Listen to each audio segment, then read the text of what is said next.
Good morning, students. We are doing entomology. We are studying entomology in our PG course, and there were many lectures delivered till date regarding different insects, their social organizations. In the previous lectures also we have covered up about the social insects like honeybees and termites. But today we are going to discuss about honeybees and their social as well as economic importance and significance to the society, as well as their contribution in increasing the farmer's income. How this small creature, honeybee, that enhances or that contributes in enhancing the total economics of the farmers or the country as a whole. So today we are going to discuss about beekeeping, a wonderful venture or enterprise for increasing the farmers' income. We have a lot of vertebrates and invertebrates in our zoology, in our animal sciences. This small creature, honeybee, is a very interesting insect, as it's very small in comparison to all others, and it is contributing to the plants as well as animals in different ways. That we'll see and discuss how this small creature, this insect, is contributing. So this is a picture of the honeybee is collecting food from plants. Now, honeybees, what are honeybees basically? They are eusocial insects. Eusocial means truly social. They don't leave their sociality as and when other animals they are doing such type of things, that they are leaving their sociality when there is a condition of emergency. But honeybees, they totally are social. That's why they are called eusocial insects and belongs to order Hymenoptera. Then they are very valuable insects because producing a lot of valuable products like honey. We all know how much important honey is in our day-to-day life. Apart from that, they are producing wax, propolis and many other value-added products. No doubt उनका थोड़ा सा जो awareness है, that is not that much among the common people, common public, but these are very significant products that comes out of beekeeping venture. Apart from that, they are very great pollinators also. You all know that plants, they require a lot of pollinators, pollinating agents to pollinate the crops so that crop productivity can be maintained or enhanced. In that context, the honeybees, they are basically contributing to the pollination activity to up to more than 70% of total pollination activity around the world. Means अगर 100 pollinators हैं तो उसमें से 70 pollinators जो हैं वो हनी बीज contribute करते हैं, and that's how they are subsequently adding on contributing to increase the crop productivity. That's what is the importance. Then rearing of honeybee for the purpose of extracting honey is a novel practice since time immemorial.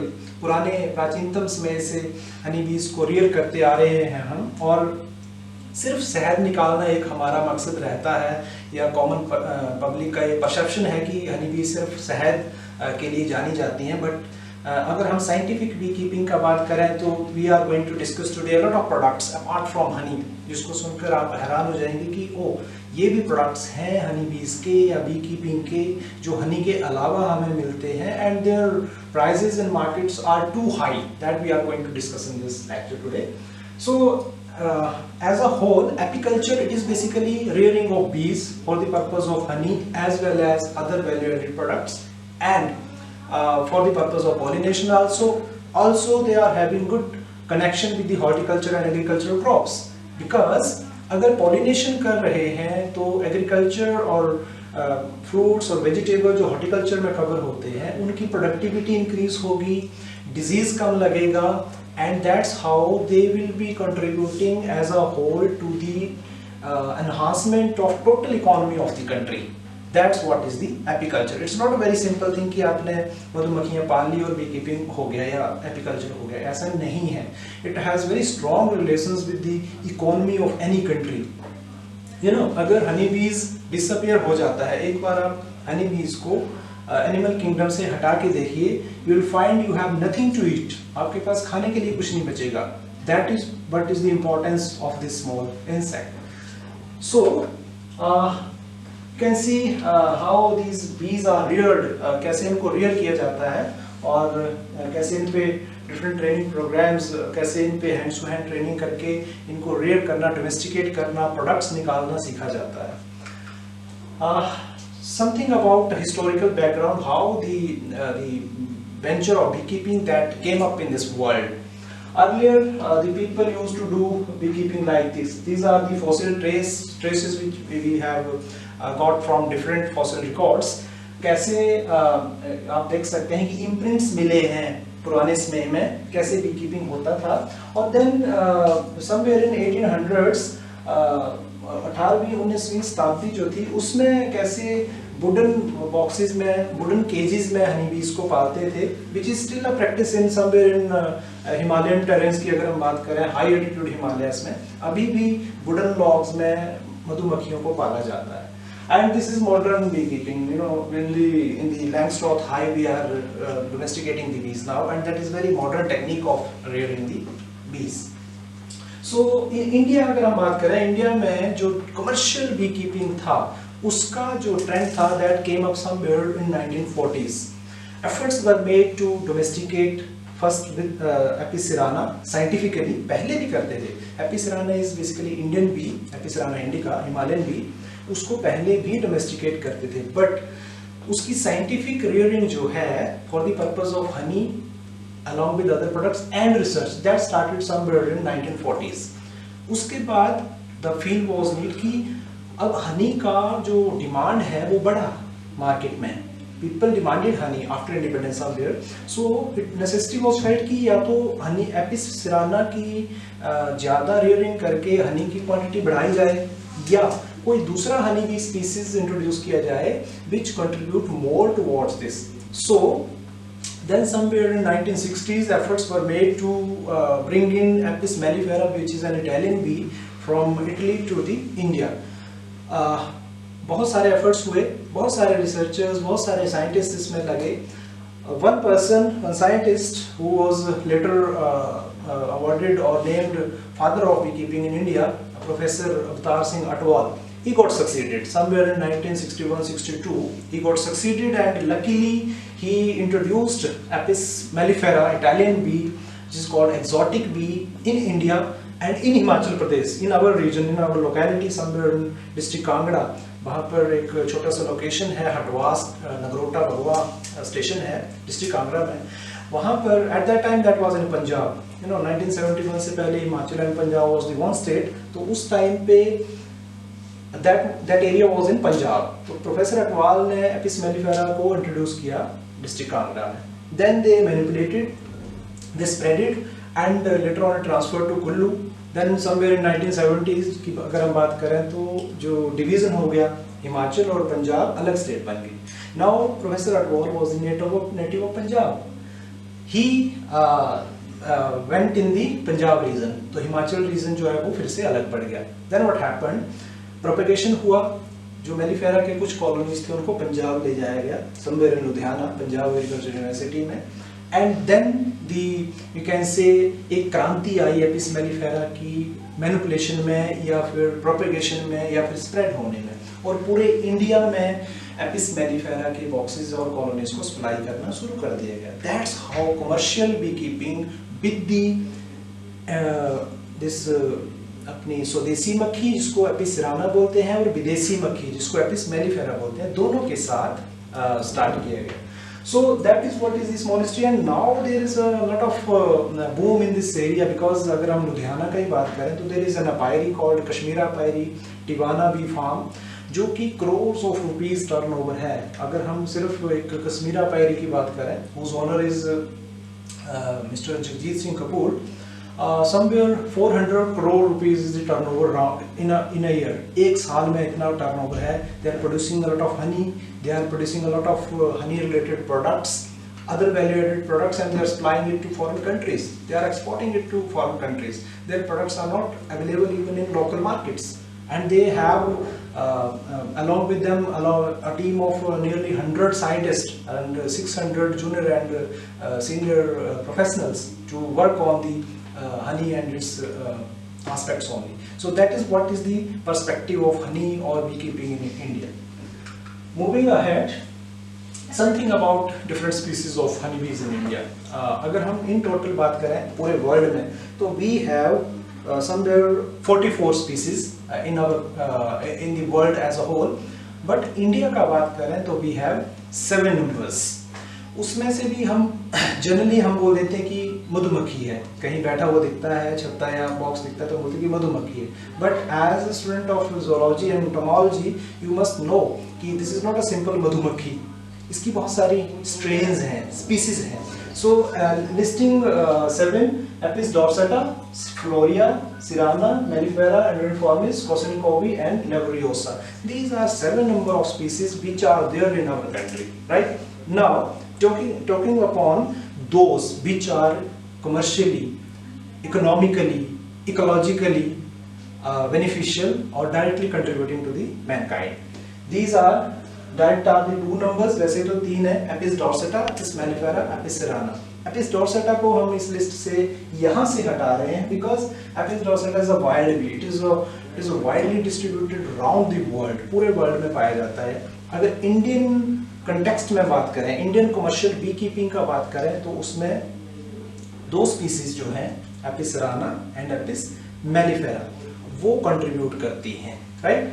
Now Apis mellifera is commonly domesticated species native to Europe. It is an exotic bee, विदेशी मक्खी है, but it is very important because it is yielding largest amount of honey. सबसे ज्यादा शहद जो है वो हम एपिस मेलिफेरा से एक्सट्रैक्ट करते हैं. थोड़ा सा डिफरेंस है या थोड़ा सा हम आपको स्ट्राइकिंग पॉइंट बताएं.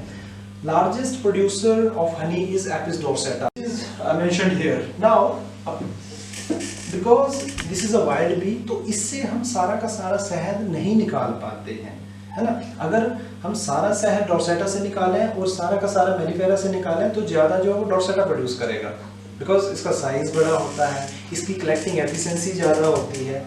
बट क्योंकि वाइल्ड है, हमें नहीं पता है कि कहाँ जंगल में इसके छत्ते कहाँ हैं, जो ट्रेस होते हैं वहीं से निकलते हैं, इसीलिए हम लार्जेस्ट प्रोड्यूसर जो है वो मेलिफेरा को मान लेते हैं. Second is the cerana indica. It is Himalayan bee, द्रोड़ा बोलते हैं हम इसको लोकल लैंग्वेज में.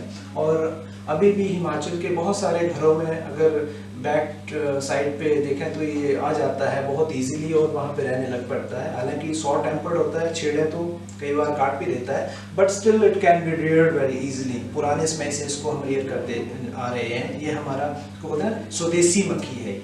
And with the increase in pollution, with the increase in environmental degradation, इसका पॉपुलेशन थोड़ा सा जो है वो नीचे गिर रहा है. पिछले 20 साल का बात करें तो इसका पॉपुलेशन नीचे गिर रहा है. So it is a point of research also, it is a matter of concerns also कि इसका पॉपुलेशन का रिवाइवल होना चाहिए. And the researchers, the people who are working in this field, they must promote or they must think of that how the population can be revived or increased further.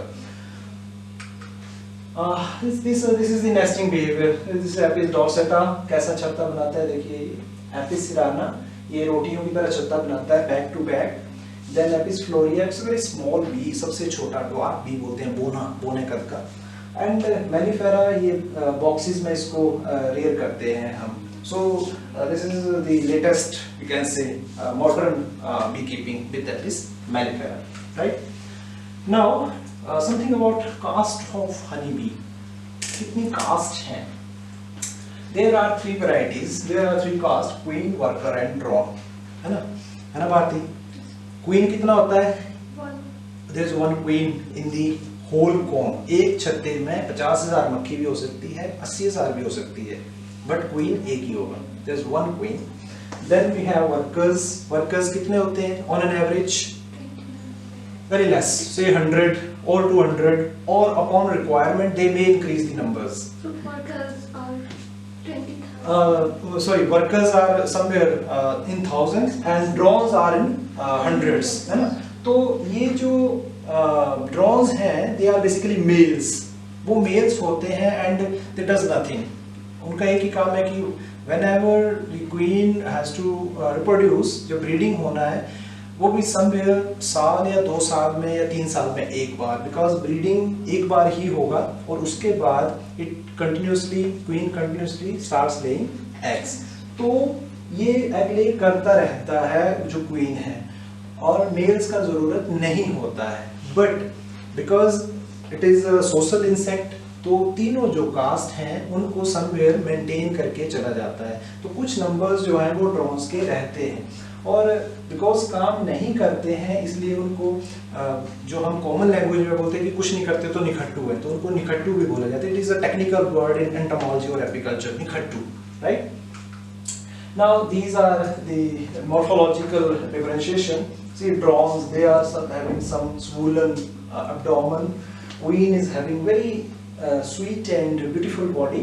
Morphologically, it is very smart. Long cylindrical abdomen, and this is a common worker bee जो आप आए दिन आसपास अपने चारों तरफ देखते हैं। वो बेसिकली वर्कर हनी बी होता है। जो दो इसकी कास्ट हैं, क्वीन और ड्रोन, वो अमूमन देखने को नहीं मिलती है बिकॉज क्वीन कभी छत्ते से निकलेगा नहीं। Nobody can see queen, otherwise the person is working in entomology. जो एपिकल्चर कर रहा है वही क्वीन को आइडेंटिफाई कर सकता है। सेकंड, ड्रोन भी छत्ते से नहीं निकलते हैं क्योंकि इन्होंने काम ही कुछ नहीं करना, है ना। तो ये दोनों नहीं कास्ट देखने को मिलते हैं फील्ड में। You whatever you are seeing in the field, that is what, that is worker, right. Now this is somewhat about the life cycle. Many times we have discussed about life cycle. यहाँ पर एक short summary में eggs they are laid by queen and then larvae are produced. The main feature is that larvae in entomology in apiculture, sorry, in case of apiculture larvae are called brood. उसको brood बोला जाता है। and जब larvae बनता है egg से, that is unsealed. Unsealed इसलिए because वो उसके ऊपर सीलिंग नहीं होती है। जैसे ही वो नेक्स्ट स्टेज में जाता है सील्ड ब्रूड में, मींस एग ले किया, थर्ड डे पे वो ब्रूड बन जाएगा, राइट। फिर ग्रो करेगा और उस ब्रूड पे लार्वा पे फूड, वाटर और कुछ अमाउंट पोलन का डाल के उसको वैक्स से सील कर देते हैं। That is called seal. ये जो आप देख रहे हैं border, this is ceiling of that brood. So this develops in 8 days. 3 दिन में ये बना, 5 दिन में ये बना, तो 8 दिन यहाँ तक हो गया। यहाँ तक तो ठीक है, ऑन एन एवरेज है और इसमें बहुत ज़्यादा स्पेशल नहीं है। बट यहाँ के बाद स्पेशल बनता है बिकॉज यहाँ सील्ड ब्रूड से एडल्ट बनने में there is very interesting story. यहाँ पर डिसाइड होता है कौन सा कास्ट बनेगा, whether the adult will be queen or it will be worker or it will be drone, है ना। Now it depends upon the demand of colony. ये जो कॉलोनी है हनी बी कॉलोनी, उसकी डिमांड पे डिपेंड करता है कि उसको क्या चाहिए। Like अगर ये सील्ड ब्रूड 8 दिन के बाद, यहाँ तक 8 दिन हो चुके हैं, एग से लेके सील्ड ब्रूड तक 8 दिन हुए हैं डेवलपमेंट के। अगर ये फर्दर 8 दिन के बाद ये एडल्ट बन जाता है, बाहर निकल आता है उस सील को ब्रेक करके, तो it will be A queen, है ना। मींस टोटल 16 दिन में अगर एडल्ट बनता है तो ये क्वीन होगा। अगर ये 16 में नहीं, टोटल 21 दिन में बाहर निकले, मतलब 8 से लगा लीजिए आप 13 दिन, 13 डेज, 13 डेज लेता है सील्ड से एडल्ट बनने में, तो ये वर्कर बनेगा। एक जो मक्खी आपको मधुमक्खी देखने को मिलता है वो बनेगा। और अगर ये टोटल 24 डेज लेता है, मतलब 8 डेज ये हो गए और 16 दिन और लेता है डेवलप होने में, तो ड्रोन बनेगा। इट हैपन्स नोवेयर, ऐसा कहीं भी नहीं होता है। मींस ऐसा किसी भी एनिमल के साथ नहीं होता है। ये बहुत स्पेशल टाइप का रिप्रोडक्टिव सिस्टम है हनीबीज में कि ये अपने जो सेक्स है उसको कंट्रोल कर सकता है, ये अपनी कास्ट को कंट्रोल कर सकता है। अगर इसको ड्रोन बनाने हैं तो ये अपने जो सील्ड लार्वी हैं उनको 24 डेज तक क्या करेगा, टेक केयर करेगा, नर्चर करेगा और 24th डे पर वो बाहर आएंगे। यही फैक्टर नहीं है सिर्फ, there is another factor that whether the egg is fertilised और not, because when queen goes out for mating, तो वो मल्टीपल ड्रोन्स के साथ मेटिंग करके हवा में, which is we call nuptial flight, वापिस जब आता है छत्ते में मल्टीपल मेटिंग करके, तो सारे के सारे मेल गैमीट्स को it stores inside it's spermatheca, right. अब स्पर्मेथिका में ये स्टोर कर लेता है। Now it depends upon the queen that whether that queen is going to lay fertilized egg or unfertilized egg, and again that depends upon the demand of the colony, the conditions inside the colony, the conditions outside the colony, and who judges it, who decide it, कौन decide करता है? Queen, है ना। Queen decide करता है कि वो कौन सा टाइप का कास्ट या कौन सा टाइप का जो एडल्ट है वो बनाएगा। So there are two things, one is in case of fertilization and second here the time of development, hatching and development, embryology, यहाँ पर change होता है सारा। So this is something different from the routine classroom talks. So you can see the eggs over here, these are eggs, microscope से ये हमने photography करी है। larvae जिसको हमने brood बोला, और then you can see the white structures over here, these are basically unsealed brood, यही चीज है ये, इसको बाहर निकाला गया है यहाँ से, डेवलपिंग लार्वी हैं ये। और ये जो ब्राउन देख रहे हैं आप सारा, this what is sealed brood। क्या किया, एग लेइंग हुआ, 3 दिन में ये बना, ये वाला बना, और इसमें 5 दिन बाद ये बना। इसमें जो आप ये स्पेस देख रहे हैं यहाँ पर क्या डाला, पानी, पोलन, हनी, कुछ थोड़ा सा नेक्टर भी, रॉ हनी बोलते हैं जिसको, वो सारा करके इसको बैग्स लगा दिया ऊपर से। ये देखिए ब्राउन दिख रहा है, ये सारा मोम है, एग्स, तो ये कवर हो गया, it got covered up, right. And now जैसे जैसे हमने आपको लाइफ साइकिल में बताया कि किस दिन पे इसने बाहर निकलना है, अपने आप ये माउथ पार्ट्स डेवलप होंगे और वो माउथ पार्ट से उसको जो कवरिंग है उसको ब्रेक करके बाहर निकल आएगा अपने आप, है ना। So then there is available the adult caste of honey bee, it may be queen, it may be worker, it may be drone, right. Now benefits of bee keeping, क्या क्या फायदे हैं। हनी आप सब जानते हैं कि शहद मिलता है हमें मधुमक्खी से, any layman person also knows कि हमें शहद मिलता है मधुमक्खियों से। अपार्ट फ्रॉम दैट, वैक्स, मोम, propolis, this is a plant product basically. Winters में स्पेशली द मॉनसून्स में प्लांट से ग्लू तरह का सब्सटेंस सीक्रेट होता है, तो हनी बीज क्या करते हैं, उसको कलेक्ट करके छत्ते में ले आते हैं, है ना। लाते क्यों हैं, क्योंकि उन्होंने अपने छत्ते को बचा कर रखना होता है, so that enemies can not attack the hive, है ना। और ये क्वालिटी जो है इसकी कलेक्शन की एफिशिएंसी जो है इस मेलिफेरा में सबसे ज़्यादा होती है। बाकी भी करते हैं बहुत माइनर, क्योंकि देखिए सबसे ज़्यादा जो पालतू मक्खी जिसको हम बोलते हैं वो मेलिफेरा है, उसको छत्ते में रहना है तो वो छत्ते को बचा के रखता है। जैसे हम क्या करते हैं, घर बनाते हैं तो लेंटर डालते हैं, फिर प्लास्टर करते हैं, फिर टाइलें डाल देते हैं। सो that is what is the function of propolis. वो प्रोपोलिस को ले आता है, उस ग्लू को ले आता है और उसको कन्वर्ट करके, एंजाइमेटिकली कन्वर्ट करके चेंज इनटू प्रोपोलिस। और प्रोपोलिस अपने लिए लाता है, बट उसके बहुत सारे मेडिकल इंपॉर्टेंस है, that will discuss in coming slide. Apart from that, royal jelly, a very wonderful product which is a value added product from beekeeping, that is also a product of, और pollen को it is an edible, इसको खा सकते हैं। कैसे collect करना है, that is a separate thing। हमने ह्यूमन बीइंग के पास कैसे पहुंचेगा pollen, that is a separate thing, but it is an edible product। So not only honey, इसके अलावा 5 प्रोडक्ट और हैं जो बी कीपिंग से हमें मिलते हैं, राइट।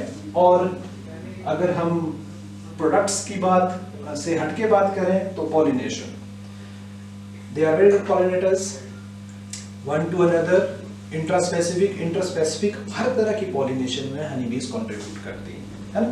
और accordingly they help in enhancing the crop productivity, that will see how they are doing this. These are different products of beekeeping, and this is what is the pollination। अब हम देखते हैं कि how it happens। Honey first product है, you all knows it is a sweet अमृत। इसको हिंदू धर्म में, वेदों में इसको अमृत की संज्ञा भाषा दी गई है। और पहले, अब भी वैसे, पहले खासकर जो न्यू बॉर्न बेबी होते थे, न्यू इन्फेंट होते थे, उनको शहद फर्स्ट ड्रॉप दिया जाता था किसी भी फूड का। इवन मदर्स मिल्क से पहले उनको शहद दिया जाता था। सो that is what is the importance of honey in Ayurveda and Indian traditional Indian Hindu system. Properties, it should have moisture less than 17%, come moisture होना चाहिए, नहीं तो खराब हो जाता है। खराब इन द सेंस कि ब्लैक पड़ जाएगा। Honey is a food which never spoils, ये हम आपको बता दें। हनी एक ऐसा फूड है जो कभी भी खराब नहीं होता। 10 साल 20 साल रखे रखिए आप, कभी भी खराब नहीं होगा, because it is a very strong preservative. इसको तो दूसरे आइटम्स में हम एज प्रिजर्वेटिव ऐड करते हैं, डालते हैं, बट अगर मॉइस्चर ज़्यादा होगा तो फर्मेंटेशन हो जाएगा, उससे इसका कलर जो है वो थोड़ा सा डार्क हो जाता है, और साथ में थोड़ा सा टेस्ट जो है वो खट्टा पड़ जाएगा, तो विल फील कि खराब हो गया। बट खराब नहीं होता है, टेस्ट बिगड़ जाता है। Then it is homogeneous basically.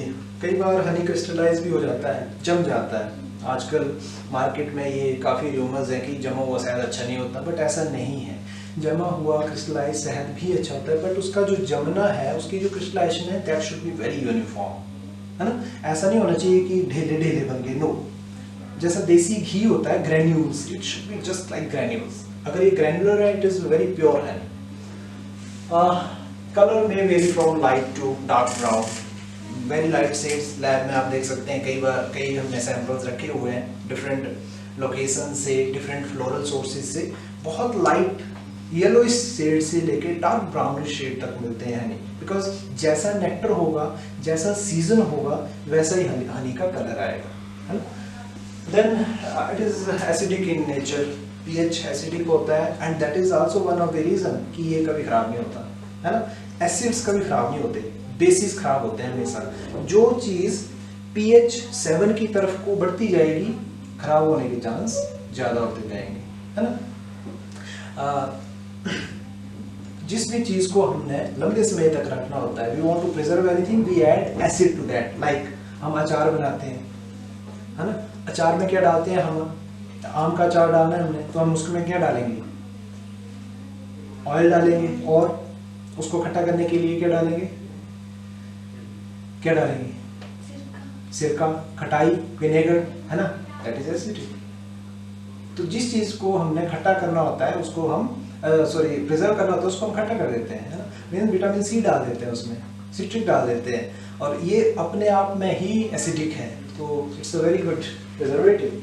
Now uses, सबसे पहले तो इंडियन हिंदू सिस्टम में कोई भी धार्मिक काम शहद के बिना नहीं होता है। It is food of gods, भगवान का भोजन माना गया है।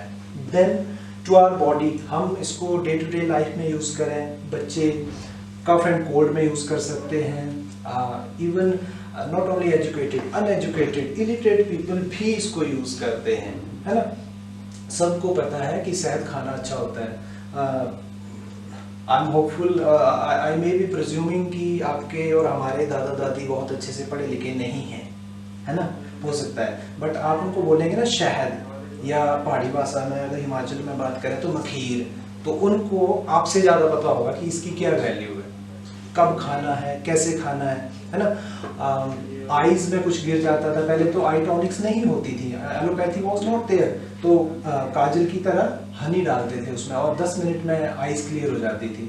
अभी भी वैसा ही हो सकता है, बट हुआ क्या है, we have got little westernize, हम थोड़े से वेस्टर्नाइज हो गए हैं, and we are forgetting our traditional system, traditional medicinal systems, हम उनको भूल रहे हैं, and that is spoiling the overall community. So apart from that, it is having very strong antiseptic, antioxidant, antifungal, antibiotic properties, anti-carcinogenic, even cancer के against भी use करते हैं इसको आयुर्वेद सिस्टम में और होम्योपैथी में. So it is having a great properties and great uses, right? Then there is a in red line you can see there is a purity check method. एक कोई भी आजकल प्योरिटी इम्प्योरिटी का ज़माना है, एडल्ट्रेशन का, मिलावट का. आप देखना चाहें कि मार्केट में जो आपने शहद खरीदा वो प्योर है या नहीं है, तो आप एक गिलास पानी का गिलास लीजिए, चम्मच में शहद लीजिए, उसको गिलास में डालिए. अगर वो सेटल डाउन हो जाता है नीचे व्हेन इट इज प्योर। अगर वो छप जाता है, फैल जाता है पानी में डलते ही शहद, तो it is impure, it is adulter. That is a very easy method to check the purity of honey. Then this is the honey samples which we have collected from our farm. See, this is honey, और ये frame में इस तरह से seal होता है। ये है हनी की एक फ्रेम, ऊपर से आपको व्हाइटिश दिख रही है, ये बेसिकली मोम है, वैक्स, और ये अंदर ये देखिए, ये जो है ये शहद है इसके अंदर।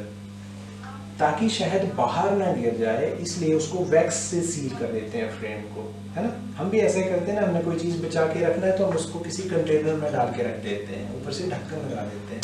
हनी भी इसलिए ऐसा ही करता है, वो शहद डाल देता है, नेक्टर की फैनिंग करके शहद बन जाता है, राइपन हनी, और फिर उसको सील कर देता है ताकि बाहर ना निकल जाए।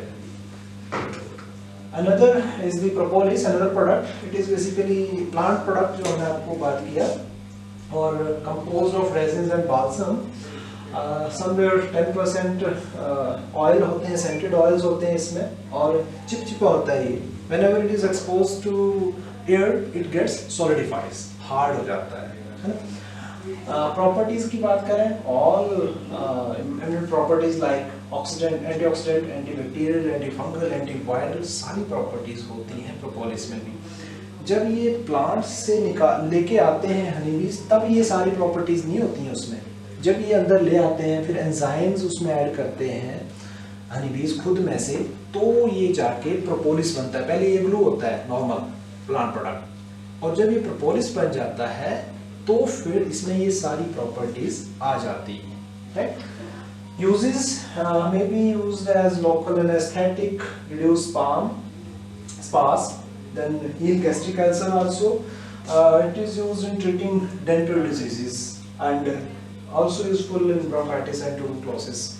देखिए, हम सोच भी नहीं सकते हैं कि ब्रोंकाइटिस और ट्यूबरकुलोसिस जैसी रेस्पिरेटरी सिंड्रोम्स जो हैं, या जैसे आपका अभी कोरोना कोविड-19 का टाइम है, तो that is also respiratory disease. तो निमोनिया, ट्यूबरकुलोसिस और ब्रोंकाइटिस में अगर प्रोपोलिस यूज हो रहा है तो क्वाइट पॉसिबल, अगर रिसर्च किया जाए या इसको इम्पोर्टेंस उस तरह से दिया जाए या स्टडी किया जाए, तो क्वाइट पॉसिबल कि समवेयर कोविड-19 के लिए जो वैक्सीन फॉर्मुलेशन हो रही है या उसके अगेंस्ट जो इम्यूनिटी बूस्टर्स बनाए जा रहे हैं, उसमें भी कहीं ये कंट्रीब्यूट करे। हनी तो करेगा ही, in any case there are many research writings in the market जिसमें ये प्रूव हो रहा है कि हनी इज इम्यूनिटी बूस्टर, उसको यूज कर सकते हैं अगेंस्ट कोविड-19, है ना। तो ये भी एक प्रोडक्ट है जिसको एड ऑन किया जा सकता है in the prevention of COVID as immunity booster, right? Then this is the propolis. ये देखिए फ्रेम के ऊपर आपको जो ब्राउनिश सा स्ट्रक्चर दिख रहा है, ये this is the propolis. Then is the wax. This is the picture. Wax मोम सब जानते हैं, है ना। मोमबत्तियाँ बनती हैं, मोम से बनती हैं, टॉयज बनते हैं। अभी तो we have bought a little bit a lot of material from China. Plastic का मिल गया हमें चाइनीज मार्केट से सप्लाई होके, बट अगर 20 साल पहले का बात करें 1990s का, तो हमारे पास मोम के खिलौने होते थे और वो दे वर वेरी इको फ्रेंडली, है ना। हाथों में भी खराब नहीं होना, एलर्जी भी नहीं होना, और उसका डंप भी नहीं लगना। जैसे अभी डंप यार्ड बन गया है हमारा कंट्री कि प्लास्टिक है चारों तरफ, और we are now avoiding these products from different, whether it is China और एनी अदर कंट्री, हम अवॉइड कर रहे हैं इनको। तो अगर फिर से प्रमोट किया जाए कि जो वैक्स है उसके खिलौने बने, है ना, तो वो इको फ्रेंडली होंगे, स्किन के लिए भी अच्छे होंगे, और उसका जंक भी इकट्ठा नहीं होगा। It is very smooth in texture, toy industry में यूज़ होता है, कैंडल प्रिपरेशन में यूज़ होता है, और भी बहुत सारे सीलिंग में यूज़ होता है, किसी भी चीज़ को स्मूथ करने में यूज़ होता है wax. So these are the different benefits of wax मोम। उसके बाद royal jelly, it is a wonderful product. बहुत सारी दुनिया नहीं जानती है कि रॉयल जेली क्या चीज़ है। हनी बीज के अंदर एक छोटा सा ग्लैंड होता है, इज कॉल्ड हाइपोफ्रेंजियल ग्लैंड, गले में होता है उनके थायरैक्स में, और that gland is present for very few days. जब वर्कर बीज डेवलप हो रहे होते हैं तो 3-4 दिन के लिए ही वो अपीयर होके एक्टिव होता है, उसके बाद वो रहता तो है बट वेस्टिजियल हो जाता है, नॉन फंक्शनल टाइप हो जाता है ना। और उस दौरान it secretes a secretion which is called royal jelly. You know why it is called royal jelly? Jelly होती है ये, royal क्यों? Because इसका जो importance है that is very high in medical sciences. Dietary supplement है, it stimulate fertility. Fertility को stimulate करता है ये royal jelly. जितनी भी हमारे फर्टिलिटी एनहांसर टैबलेट्स वैक्सीन्स आती हैं उन सब में रॉयल जेली का कंटेंट डला हुआ होता है। आप मार्केट में जाइए, मेडिकल स्टोर में मांगिए, आप कोई भी एक पर्टिकुलर रॉयल जेली दिखेगा। कंपोजिशन में भी 0.0001 वॉल्यूम बाई वॉल्यूम और वटएवर और माइक्रोग्राम है ना, बट डला जरूर होगा, उसके बिना नहीं बन सकता है। That is why it is called royal. है जेली, सिक्रीशन है, but it is royal. So that is what is the royal jelly. Another is bee venom, जो स्टिंग करता है हनी बीज, तो उसका जो venom है वो ब्लॉकेजेस को खोलने में हेल्प करता है ना। कंपोजिशन की बात करें तो प्रोटीन और पेप्टाइड्स होते हैं इसमें, कुछ एक्टिव अमाइंस होते हैं। और यूजेस की बात करें तो it is basically used in treatment of rheumatoid arthritis. India में अभी थोड़ा सा एपीथेरेपी या ऐसे प्रोडक्ट्स में बहुत ज़्यादा ग्रोथ नहीं हुआ है, बट फॉरेन कंट्रीज में बड़े सारे क्लिनिक्स हैं, बायोलॉजिकल क्लिनिक्स, जहाँ पर हनी बी से स्टिंग करा के आर्थराइटिस को ठीक किया जाता है। एपीथेरेपी टेक्निक है वो, है ना।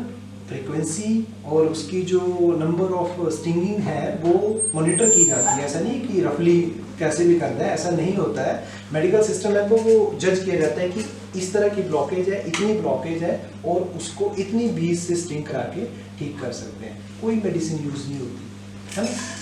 और इंडिया में ये बहुत प्रॉब्लम है, आर्थराइटिस हर तीसरे चौथे आदमी को आर्थराइटिस होता है। बिकॉज इंडियन रेस या एशियन रेस की बात करें तो हमें ओबेसिटी बहुत ज़्यादा जाती है। 25-30 साल के बाद बॉडी हैवी होने लग पड़ती है, शरीर फूलने लग पड़ता है ना, टमी बाहर को आने लग पड़ता है।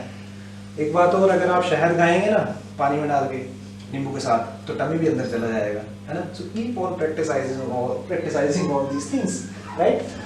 Then last is the pollen. ये प्लांट प्रोडक्ट है, बेसिकली प्रोटीन होता है, ये प्लांट का प्रोडक्ट है। हनी बीज इसको अपने लिए फूड बनाने के लिए यूज करते हैं। बेसिकली पॉलन और नेक्टर को बी फूड बोला जाता है, बट ऐसा नहीं है। Bee food is the bee bread, जो पोलन से बनता है ना। फ्लावर्स के ऊपर डस्ट सी, आप किसी भी फूल को तोड़िए, हाथ पर ऐसे आप झाड़ेंगे ना तो आपके हाथ पे डस्ट गिरेगा। जिस भी कलर का फूल है, येलो रेड का डस्ट गिरेगा, दैट इज पोलन। वो पोलन होता है, मेल जर्म फ्लावर्स, राइट। अब उस पोलन को ये इकट्ठा करके अपने छत्ते में लाते हैं, and then by adding different enzymes it converts the pollen into bee bread. Bee milk भी बोलते हैं उसको, bee food भी बोलते हैं। So bee bread is the bee food. Pollen is not direct bee food. हाँ, जैसे हम कच्ची सब्जी लाते हैं, फूल गोभी है, पत्ता गोभी है, आलू है, वो इक्विवेलेंट टू पोलन है। बट जब हम उसको काट के पका के खाते हैं, वो बी ब्रेड है। That is what is the difference, point difference है, राइट।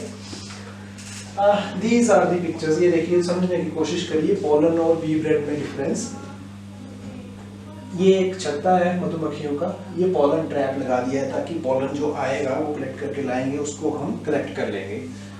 ये ड्रॉप देख रहे हैं आप, ग्रेन हनी बी के लेग्स में फंस जाता है पोलन ग्रेन, और ये हमने उसको इकट्ठा कर लिया है ट्रैप लगा के, है ना। ये है पोलन ग्रेन्स बोलते हैं हम इनको, राइट। ये बी ब्रेड है जो आप देख रहे हैं फ्रेम के अंदर yellow. So it is not bread. अब ये एक हम बोल सकते हैं कि लड्डू की तरह का शेप ले लिया इसने, है ना। यहाँ ओके, सो ये जो शेप ले लेता है, इसको फिर हम दोबारा से पाउडर फॉर्म में नहीं वापस ला सकते हैं, right. So this filled stored material is basically bee bread. है ना। और ये है बी फूड, ये अपने लिए बचा के रखता है। शहद भी है, हनी, जिसको ये हम फूड मानते हैं, हनी बीज को, ये अपने लिए ही बनाता है, बिकॉज ख़राब तो होना नहीं है, सालों साल रखे रखता है, बट हम इसको निकाल लेते हैं, एक तरह से हम इसको चुरा लेते हैं इसके छत्तों से। बनाता ही अपने लिए, हमारे लिए नहीं बनाता है, ह्यूमन बींग्स के लिए कि हमने बना दिया आप ले जाइए, ऐसा नहीं होता है। हम बेसिकली हनी बीज के घर में चोरी करते हैं, right. So that is what is the about the different products right from honey to up to somewhere bee bread। और ये सारे के सारे जो products हैं ये contribute करते हैं towards the economy, है ना। नेक्स्ट लेक्चर्स में हम देखेंगे कि कैसे इनके कितने रेट्स हैं, प्राइजेस हैं, और कैसे हम इन सारे प्रोडक्ट्स को साइंटिफिकली अगर मैनेज करें। जनरल बी कीपर जो हैं, मधुमक्खी पालक आजकल के, वो इलिटरेट हैं, वो बहुत ज़्यादा इसको साइंटिफिकली नहीं एक्सट्रैक्ट करते हैं और सेल नहीं करते हैं। बट अगर हम बीइंग साइंस स्टूडेंट, हम मतलब साइंटिस्ट और जो बी कीपर्स हैं उनकी एसोसिएशन हो जाए, कोलैबोरेशन, या फिर एजुकेटेड यूथ, हम आप जैसे लोग अगर बी कीपिंग करें और साइंटिफिकली इन सारे प्रोडक्ट्स को अगर हम मार्केट में उतारें, तो हमारे पास there will be a strong economy, है ना। So that is what about the various products. Second aspect इसका पॉलिनेशन है, जो हम नेक्स्ट लेक्चर में करेंगे। अब कोई क्वेश्चंस देखते हैं आपने कितना ग्रास्प किया चीज़ों को। चलो बताइए भारती, एक छत्ते में ऑन एन एवरेज कितने ड्रोन्स होते हैं? How many drones are there in a honey call?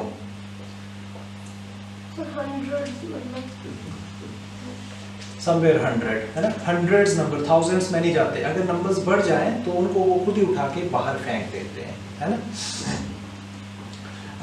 Diksha, who controls the overall working of the hive? एक छत्ते को मान लीजिए 20,000 मधुमक्खियां एक छत्ते में, तो उन सबको कंट्रोल कौन करता है?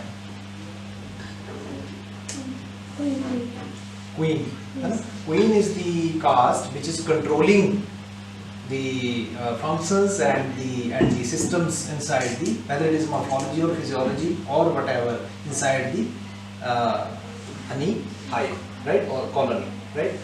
और एक छत्ता, दूसरा छत्ता, तीसरा छत्ता, मान लीजिए 20 कॉलोनीज ऐसे रखते हैं हम, एक छत्ते को एक कॉलोनी बोलते हैं हम। 20 कॉलोनीज रखते हैं तो उसको क्या बोलेंगे हम प्रीति? अपायरी, है ना। वो अपायरी इज बेसिकली फैमिली, उनकी एक फैमिली बन जाती है। और एक और लास्ट में हम आपको एक इम्पॉर्टेंट फीचर बता दें मेलिफेरा का, जिसको हम काफ़ी देर से स्टडी कर रहे हैं। हम आपको बता रहे हैं कि ये कभी भी अपना फैमिली छोड़ के नहीं जाता है, मर जाएगा ये, है ना। मान लीजिए एक छत्ते से निकला फोरेजिंग के लिए, फूड लाने, आपने छत्ता ही उठा लिया, वापिस आएगा, वहाँ पर घूमता रहेगा, वहीं पे मर जाएगा, दूसरे छत्ते में नहीं घुस जाएगा। That is why it is eusocial. Go to the first line of the presentation of the lecture, right? Thank you. Thank you, sir.